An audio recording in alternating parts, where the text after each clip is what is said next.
nous passons à la question numéro 16, qui porte sur donc c'est une question qui concerne la direction jeunesse et sur la résorption de l'emploi précaire, ainsi que sur la création de 3 postes permanents d'adjoints d'animation, mais aussi le recrutement d'animateurs pour les vacances de la Toussaint. Et c'est Madame Capel qui se charge de rapporter cette question. Alors, résorption de l'emploi précaire, création de 3 postes permanents d'adjoints d'animation. Le service jeunesse compte plusieurs agents contractuels. Or, il s'avère que plusieurs postes occupés par des contractuels ne correspondent pas à des besoins temporaires, mais bien à des besoins permanents.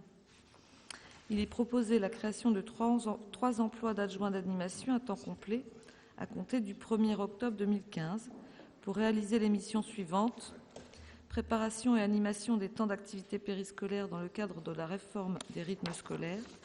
Préparation et animation des autres temps périscolaires, accueil les matins et soirs, pause méridienne. Préparation et animation des temps extrascolaires, accueil de loisirs. Participation à la définition, à la mise en œuvre et à l'évaluation des projets du service jeunesse et cohésion sociale.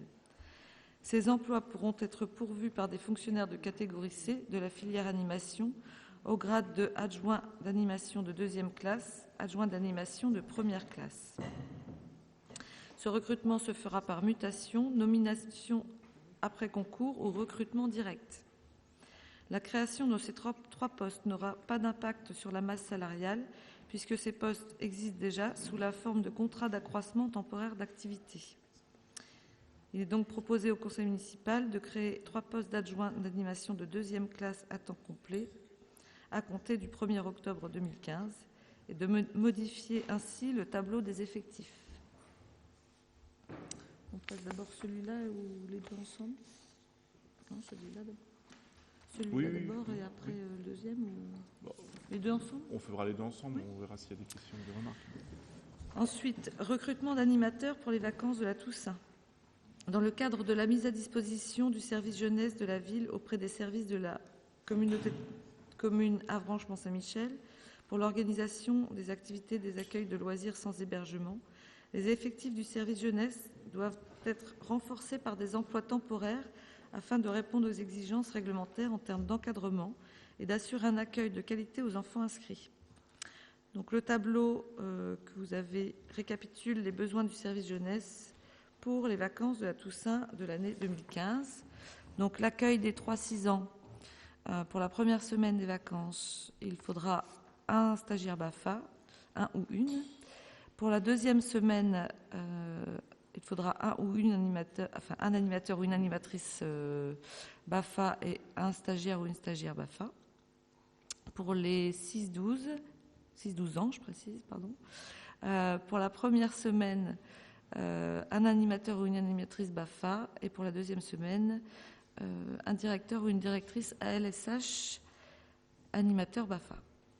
Les stagiaires et animateurs seront amenés à réaliser les missions suivantes: préparer et animer des activités d'éveil et de loisirs, encadrer et assurer la sécurité des enfants accueillis.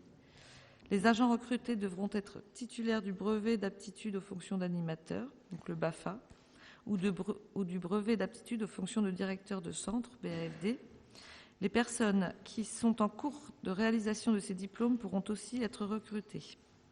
Ils seront rémunérés sur une base forfaitaire fixée par la délibération du conseil municipal le 24 avril 2014.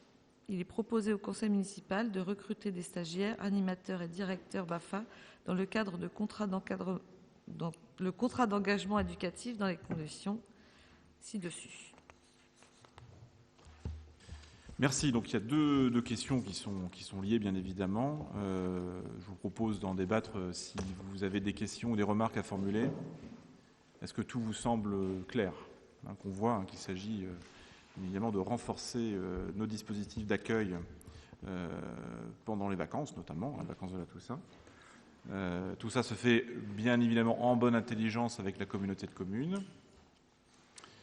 Donc si vous avez des questions à formuler, n'hésitez pas. S'il n'y en a pas, je mettrai au vote cette question.